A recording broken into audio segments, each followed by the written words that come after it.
Goeiemôre, ek is Hendrik en hierdie is die eerste podcast van hoe ek het sien.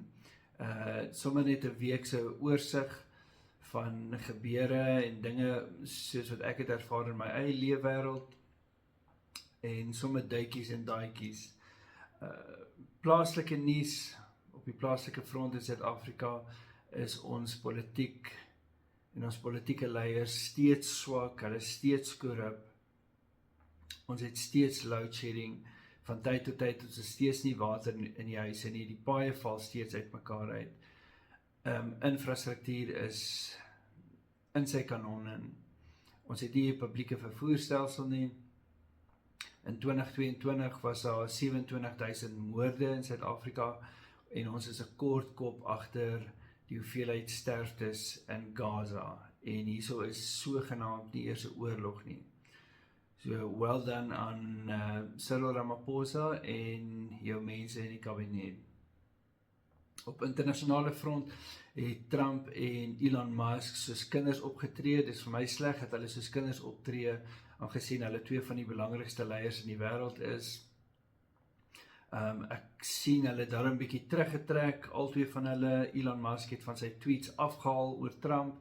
Dit is 'n goeie ding en Trump het gisterand oor die nuus selfs iets positief te sê gehad oor Elon Musk. Ek hoop hulle kan in die toekoms saamwerk. Dit is belangrik vir die Amerika en is belangrik vir die wêreld. Verder in Californië broei daar verskriklike onluste uit. Mense het begin protesteer oor die inhegtenisname van onwettige immigrante. So hulle voel dis belangrik om karre te brand, geboue te breek, vensters te breek, om hulle punt te bewys. Baie slim van hulle kant af. Donald Trump het nou die National Guard ingestuur en ek sien hy beplan om Marines ook in te stuur om federale, dis nasionale geboue te beskerm.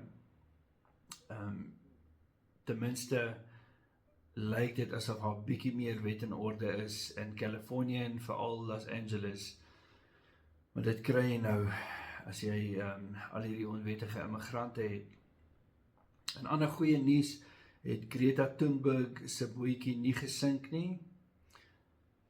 Sy is, alhoewel, sy is nogtans in haar bootjie is gekonfiskeer deur die IDF net in die oseaan, net voordat sy Gaza kon ingaan. Weet nie wat sy wou gaan doen het nie, maar soos ek sê, haar bootjie het nie gesink nie. Op sosiale media, wat vir my interessant was die afgelope week, ek kyk so nou dan Joe Rogan, the Joe Rogan Experience, meeste van julle sal weet van hom. Sy programme is tussen 2 en 3 ure lang waar hy gesprekke het met mense. Die afgelope week het ek een van sy episodes gekyk met 'n man genaamd Oz Pullman. Hy is 'n sogenaamde mentalist. Dit was een van die interessantste episodes wat ek nog gekyk het. As jy belangstel in interessante gesprekke, dan kan ek dit aanbeveel. Dis omtrent 3 ure lank, maar dis regtig die moeite werd as daai tipe goeters jou cup of tea is. Wat sport betref het ons 'n vol naweek gehad. Dit was regtig interessant en lekker om te kyk. Baie geluk aan Gerda Steyn en Tete Tijani. Gerda het haar 4de Comrades gewen, Tete het sy 3de een gewen. Hulle albei was skitterend gewees. Ek is bly dat 2 Suid-Afrikaners gewen het. Dis regtig goed vir ons land en vir ons sport en atletiek spesifiek. So baie geluk aan hulle 2. Die mans wedloop was baie interessant. Ek het gedink Piet Wiersma van Nederland gaan deurkom op die einde, maar Tete Tijani het homself mooi gepuis. Het was regtig iets om te kyk en baie geluk aan daai 2. Ek is baie trots op hulle. Roland Garros was iets uit die boonste rak uit gewees.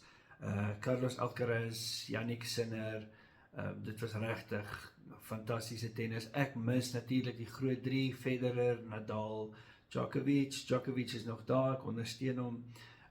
Maar ja, dis maar net 'n kwessie van tyd voor Djokovic ook gaan aftree, ons weet dit almal. Hierdie twee ouens, Sinner en Alcaraz, is in 'n klas van hulle eie. Dit was 5 stelle, die 5de stel is bepaal deur 'n super valbuil pot, wat Alcaraz gewen het 10-2, altesaam oor die hele wedstryd het Alcaraz 192 punte gewen en Sinner het 193 punte gewen, net om vir jou te wys hoe naby dit was. Wat TV en media betref, het ek verlede week 'n nuwe Marvel fliek gekyk, Captain America, A Brave New World. Don't waste your time. Ek is baie lief vir van die goeie Marvel flieks. Hierdie was nie een van hulle nie, ek sou hom hoogstens 'n 4 uit 10 gee. Dit gaan oor Captain America, wat nou gespeel word deur Anthony Mackie, as Sam Wilson, en dan die ander hoofkarakter in die fliek was Harrison Ford, wat President Ross gespeel het. As jy gewik en weeg het om dit te kyk, kyk het maar weet maar net jy gaan teleurgesteld wees, veral as jy gehou het van flieks soos Endgames en die gewone Avengers, Iron Man, Captain America, al die flieks, dan gaan jy teleurgesteld wees in A Brave New World. Op die ou einde, spoiler alert, oorkom Captain America die rooi Hulk met sy gevoelens. Ons drink op wokeness.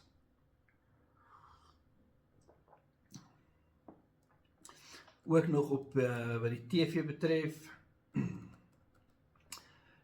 ek herkyk Grey's Anatomy op die oomblik, dis die moeite werd, ek het dit seker 15, dalk bietjie meer jare laas gekyk. Grey's Anatomy is 'n great reeks, ten minste hier tot om met reeks 8 of 9 daarom, is dit baie baie goed.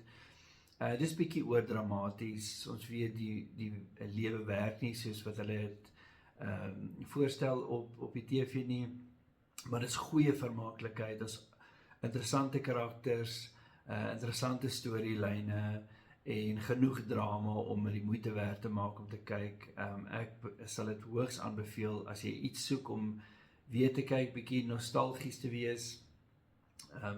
Ten minste tot op hierdie stadium, ek is nou in seisoen 3, gee ek het 'n goeie 8 uit 10. Ja, en dan op 'n persoonlike noot, ek is lekker hard aan die oefen. Ek het vir so 2 jaar lank gesukkel met 'n larig probleem. In Engels praat hulle van 'n herniated disc. Dit lyk my daai probleem is nou op 'n einde en ek spandeer baie tyd in die gym op die oomblik, op die treadmill veral. Ek hoop om teen die einde van hierdie jaar weer goed fiks en aan die gang te wees met my eie sport. Wat ons ook bring na die rugby. Ek weet nie hoekom dit ons bring na die rugby toe nie, maar nou ja, baie geluk aan die bulle wat die Sharks geklop het hierdie week, vir hierdie naweek althans. Die telling daar was 25-13 vir die bulle gewees, so well done aan hulle. Ook baie geluk aan Leinster wat vir Glasgow geklop het, 37-19. Vir my maak dit nie regtig saak nie, ek bly daar is 'n Suid-Afrikaanse span in die eindstryd volgende naweek by Croke Park, Saterdag 6uur. Sal die finaal plaasvind, baie sterkte vir die bulle, ek hoop 'n Suid-Afrikaanse span wen, alhoewel ek moet sê, my eie span, die Lions, sal seker Saterdag hier dalk teen Boksburg te staan kom en hopelik met 'n wen uit die stryd kan tree. Dis vir my baie hartseer dat die Lions so sleg doen. Weer eens baie dankie vir die afrigters en die bestuur van die Lions. Julle het ons regtig waar van 'n goeie plek gevat na 'n plek toe wat ongelooflik hartseer is. Vir my is die Lions wat rugby betref my eerste prioriteit. Ek sal kyk as die Springbokke speel, kyk nie veel ander rugby nie. Maar nou ja, wat kan 'n mens doen as die span is waar hulle is? Ek hoop net die Leeu bestuur kan 'n plan maak en miskien 'n paar goeie afrigters aanstel. Ons het goeie spelers, ons het fantastiese spelers. Ek dink nie dis die probleem nie, maar hopelik is die volgende seisoen beter as die seisoen wat verby is. Baie dankie dat julle 'n paar minute gevat het om hierna te luister. Julle weet soos gewoonlik, as jy nog iets wil sien, subscribe asseblief, like, share, al daai goedjies. Hierdie is die eerste episode. Dinge sal beter raak vorentoe. En ja, dis hoe ek dit sien.